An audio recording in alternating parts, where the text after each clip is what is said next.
Hello बच्चों, welcome to the study centre. आप सभी प्यारे बच्चों का द स्टडी सेंटर में स्वागत है। आई होप आप लोग स्वस्थ होंगे, मस्त होंगे और आपकी पढ़ाई बहुत अच्छे तरीके से चल रही होगी।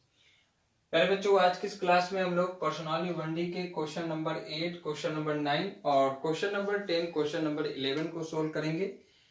अगर आपने इसका पिछला वीडियो नहीं देखा है तो आप प्लेलिस्ट में जाइए और इसकी पिछली वीडियो को देखिए, क्योंकि वहां पे हम लोगों ने क्वेश्चन नंबर 7 तक कंप्लीट कर लिया था। आज की इस क्लास में आगे के क्वेश्चन को सॉल्व करेंगे। तो चलिए स्टार्ट करते हैं। क्वेश्चन नंबर 8 कह रहा है कि दशमलव के कितने स्थानों के बाद 6/1250 का दशमलव प्रसार शांत होगा। यानी 6/1250 का जो दशमलव प्रसार होगा वो कितने स्थानों बाद में, दशमलव के कितने स्थान बाद शांत होगा, यानी दशमलव के कितने स्थान बाद वो रुक जाएगा। तो हमें ये पता करना है, ठीक है। तो क्वेश्चन हमारा है 6/1250। तो 6 को हम जो है, आप 6 का जो अभाज्य गुणनखंड है आप चाहे कर सकते हैं या फिर 6 रखिए। 1250 का अभाज्य गुणनखंड करेंगे, ठीक है। तो 1250 का अभाज्य गुणनखंड कर लीजिए आप। 2 छक 12 और 2 छक 12, 2 दूना 4, 2 पंचे 10, ठीक है। अब यहाँ 5 का जाएगा, 5 एकम 5, 5 एकम 5, 5 दूना 10, पचम 25, फिर 5 का जाएगा, 5 दूना 10, पचम 25, फिर 5 का जाएगा, पचम 25 और 5 एकम 5। तो इसको हम लिख सकते हैं 2 की पावर 1 इंटू 5 की पावर 4। प्यारे बच्चों, अगर हम लोग, आप देख सकते हैं कि यहाँ 2 की पावर 1 इंटू 5 की पावर 4 है। या तो आप 1250 का डायरेक्ट 6 में भाग दे सकते हैं, या आप नीचे जो 1250 है इसको हम लोग 10 की घात में बदलेंगे, ठीक है। तो हम क्या करते हैं कि ऊपर नीचे 2 की पावर 3 का गुणा कर देते हैं, ऊपर नीचे। तो ये हो जाएगा 6 इंटू 2 की पावर 3 और नीचे हो जाएगा 2 की पावर 1 इंटू 5 की पावर 4 गुणे 2 की पावर 3। अब इससे क्या हो गया प्यारे बच्चों कि यहाँ पे 2 की पावर 1 है और यहाँ 2 की पावर 3, तो ये हो जाएगा 2 की पावर 4 और हम नीचे लिख सकते हैं 2 इंटू 5 की पावर 4, ऐसा लिख सकते हैं और ऊपर गुणा कर लिया जाएगा, ठीक है। तो देखिए 2 की पावर 3 क्या होता है 8, और 8 को 6 से गुणा करेंगे तो क्या हो जाएगा 48। तो ये आपको 48 मिल गया, ठीक है। और नीचे क्या है हमारा, देखो 2 की पावर 3 और 2 की पावर 1, इसको हम लिख सकते हैं 2 की पावर 4 इंटू 5 की पावर 4, ठीक है। तो हम यहाँ लिख सकते हैं 48 बाई, इसको हम लिख सकते हैं 2 इंटू 5 की पावर 4, यानी 48 बटे 5 दूना 10, 10 की पावर 4 क्या होता है, ये होता है 48 बटे 10,000।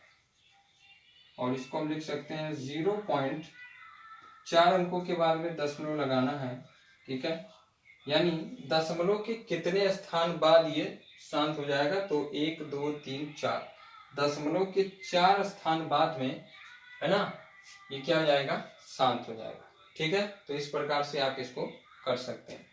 बात करते हैं क्वेश्चन नंबर 9 को। क्वेश्चन नंबर 9 कह रहा है कि बिना भाग विधि के, मतलब आपको भाग नहीं देना है, बिना भाग विधि के जो है 15/4 प्लस 5/40 को आपको जो है दशमलव रूप में लिखना है। तो प्यारे बच्चों, हम इसको क्या करते हैं 10 की घात में बदलने का प्रयास करते हैं। किसके, हर को, इस संख्या के हर को 10 की घात में बदलने का प्रयास करते हैं। तो 15/4 को हम लोग अगर ऊपर नीचे 25 से गुणा कर दें, प्लस 5/40 को अगर हम ऊपर नीचे 25 से गुणा कर दें, तो इसका जो हर है वो 10 की घात में परिवर्तित हो जाएगा। यानी ये हो जाएगा 15 पचे 75 का 5 हासिल का 7, 15 दूना 30 और 7 37, 375 हो गया और 25 चौक 100 हो गया, ठीक है। प्लस 25 पंचे 125 हो गया और 25 चौक 100, यानी ये हो गया 1000। तो हम इसको लिख सकते हैं 3 दशमलव के 2 स्थान बाद दशमलव लगेगा, क्योंकि यहाँ पे 100 है, तो ये हो जाएगा 3.75।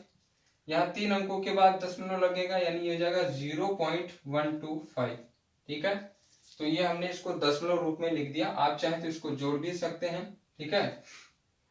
तो इसको हम लिखेंगे 5, 5 2 7, 7 1 8 और ये हो जाएगा 3। तो इसका आंसर हो जाएगा 3.875। आई होप, ठीक है, आई होप आपको समझ में आया होगा।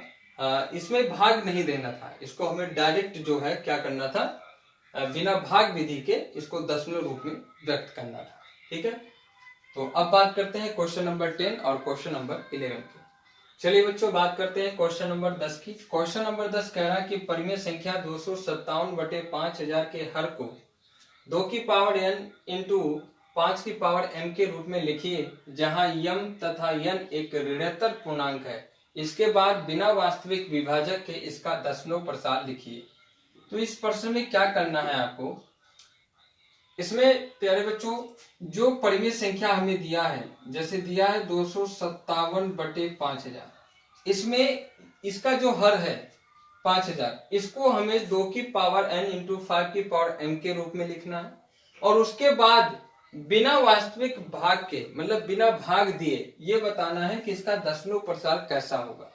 तो चलिए इसको सॉल्व करते हैं। हमको क्या करना है कि 257 लिखना है इसे, 5000 को हम लिख सकते हैं 5 इंटू 1000, ठीक है, 257 5 इंटू 1000 को क्या लिखा जा सकता है, 1000 को हम क्या लिख सकते हैं, तो 1000 को हम लिख सकते हैं 2 की पावर 3 इंटू 5 की पावर 3, ये लिखा जा सकता है। 5 की पावर 3 होता है 125 और 125 2 की पावर 3 होता है 8। 125 का 8 से जब गुणा करेंगे तो 1000 मिलेगा। ठीक है, तो 5 की पावर 3 125 और 2 की पावर 3 8 हो गया।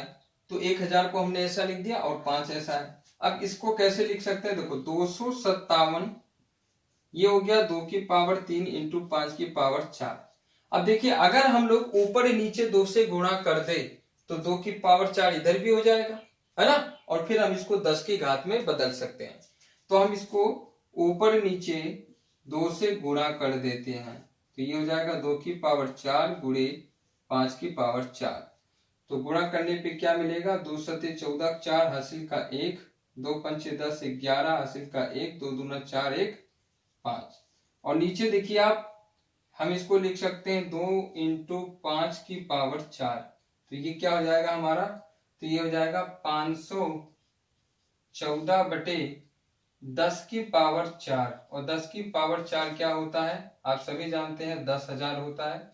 तो 514/10,000, तो हम इसको लिख सकते हैं 0.0514। इसका दशमलव प्रसार हमने लिख दिया। ठीक है, और इसका दशमलव प्रसार कैसा है, शांत है। आ गई बात समझ में, इस तरीके से आपको करना था। ओके, चलिए बच्चों बात करते हैं क्वेश्चन नंबर 11 की। क्वेश्चन नंबर 11 कह रहा है कि कुछ वास्तविक संख्याओं के दशमलव प्रसार नीचे दर्शाए गए हैं। प्रत्येक स्थिति के लिए निर्धारित कीजिए कि यह संख्या परिमेय संख्या है या नहीं। यहाँ नीचे कुछ वास्तविक संख्याओं के दशमलव प्रसार दिया गया है। हमें ये निर्धारित करना है कि इनमें से कोई परिमेय संख्या है या अपरिमेय संख्या है। यदि यह परिमेय संख्या है और इसे हम p/q के रूप में लिख सकते हैं, तो q के अभाज्य गुणनखंडों के बारे में आप क्या कह सकते हैं। तो इस प्रश्न में ध्यान से समझिएगा, हमें बहुत आसान प्रश्न है, हमें कुछ करना नहीं है। हमें केवल ये देखना है कि इन तीनों वास्तविक संख्या के दशमलव प्रसार में कौन शांत है और कौन अशांत है। जो शांत है उसे हम p/q के रूप में लिख सकते हैं, और लिखने के बाद में हमें उसके हर का जो अभाज्य गुणनखंड है उसे देखना है और उसके बारे में बताना है। ठीक है, तो सबसे पहले पहला क्वेश्चन देखिए, दशमलव के बाद में अगर अंक रुका हुआ है, इसका मतलब इसका जो दशमलव प्रसार है वो कैसा है, शांत है।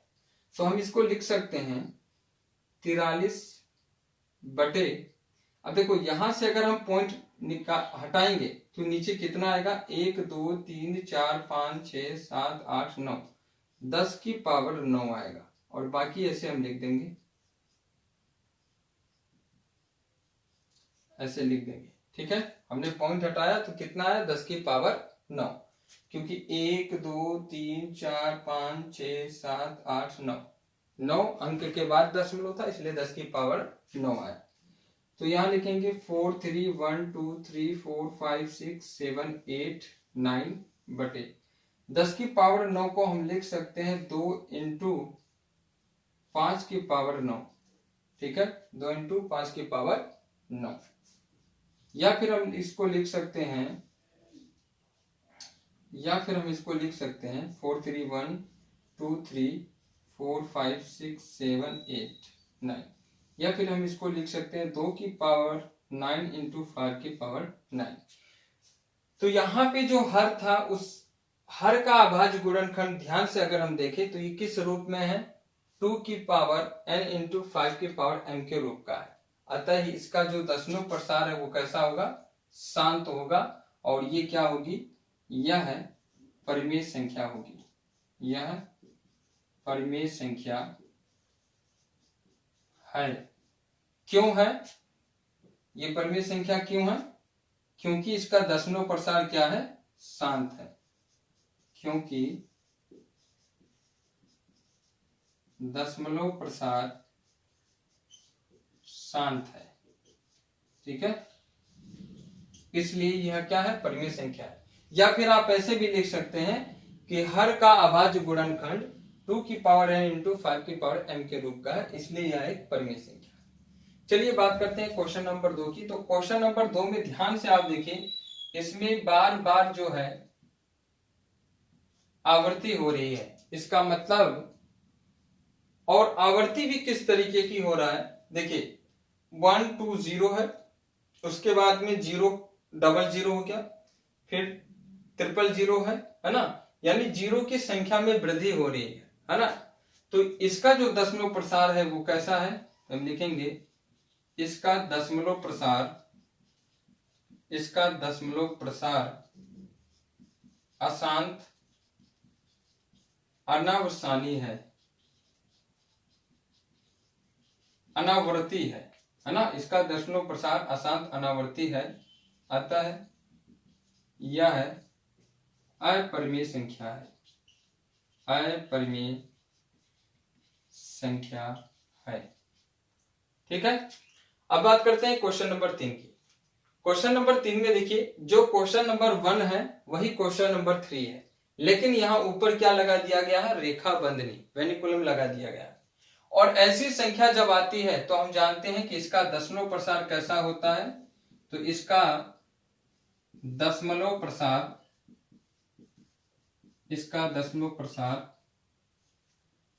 अशांत आवृत्ति है। इसका दशमलव प्रसार अशांत आवृत्ति है। क्यों है, क्योंकि इसमें जो है रेखा बंधनी लगा दिया गया है, यानी ये जो अंक है एक निश्चित क्रम के बाद में पुनः रिपीट होते हैं। तो इसका दशमलव प्रसार अशांत आवृत्ति है, अतः यह परिमेय संख्या है। यह परिमेय संख्या है। ठीक है, तो इस प्रकार से प्यारे बच्चों आप जो है इस तरह के प्रश्नों को कर सकते हैं। ठीक है, तो आज की इस क्लास में हम लोगों ने पर्सनालिटी 1D के क्वेश्चन को सॉल्व किया और आज आपका जो पर्सनालिटी 1D है वो समाप्त होता है। ठीक है, और आई होप आपको सारे प्रश्न अच्छे से समझ में आए होंगे। ठीक है, तो आज की इस क्लास में बस इतना ही। मिलते हैं अगली क्लास में, तब तक के लिए आप सभी प्यारे बच्चों का बहुत बहुत धन्यवाद। आप ऐसे ही हमारे चैनल के माध्यम से जुड़े रहिए और अपनी तैयारी करते रहिए।